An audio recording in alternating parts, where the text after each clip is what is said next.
My name is Ronnie Dickson. I'm with Challenge Athletes Foundation Florida, and I learned how to ride a bike for the very first time when I was 21 years old. After getting involved with Challenge Athletes Foundation, I I committed to doing my first triathlon, which was St. Anthony's Triathlon in St. Petersburg. And when I committed to doing the triathlon, I had never ridden a bike in my whole entire life. Whenever I was 5 years old, I was diagnosed with Trevor's disease. And what that was is it was a condition in my left knee and my left ankle and the growth plates that caused my growth plates to grow slower than the ones in my right leg. So after a period of time, my left leg was significantly shorter than my right leg. At age 10, I had a leg lengthening procedure done to catch my left leg up with my right leg. But after a while, my leg was shorter again, and my growth plates in my left knee and my left ankle started growing these big bone tumors.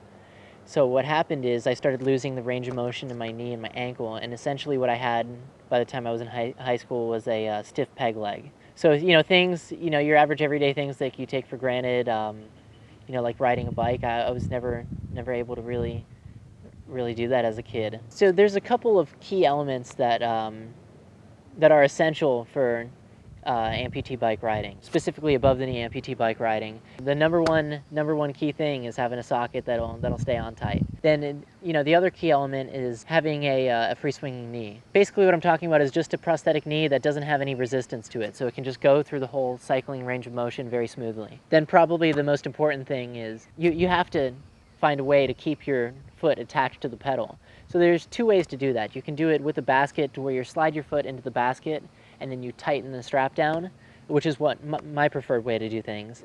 Right. Or if you get really serious into biking or triathlon, you can use clip-in pedals. One of the awesome things about biking is there really isn't a need for any extra adaptive equipment.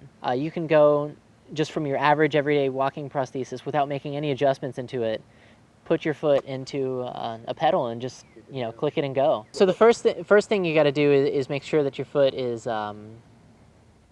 completely attached to the pedal. So typically I swing my left leg over the bike first, and I put it into the basket, and then I fasten the basket around the foot, and when I know it's tight.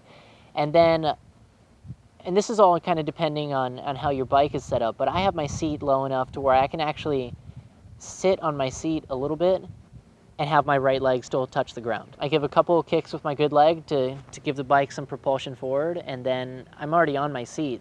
So then I just bring my leg up and get it to the pedal and start pedaling. And then, obviously there's only one way to get off, and that's by tilting off to your right, to the side that you have. Just be aware that the foot that you're missing is, it's attached to the pedal. It's there and it's not going anywhere unless you actually manually remove it. It's best to get with someone who knows what you're going through and to do it with them, because then there is no pressure.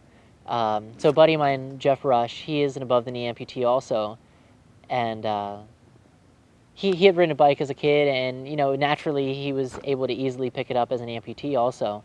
And I came over to his house, brought my bike with me, we set up the pedals, and I got on a sidewalk. And the cool thing about the sidewalk is there was grass on the left side of the sidewalk and the right side of the sidewalk.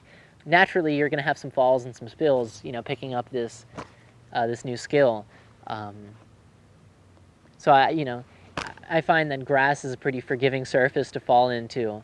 Yeah, so through all that, I managed to learn how to ride a bike and complete my first triathlon, which was pretty cool.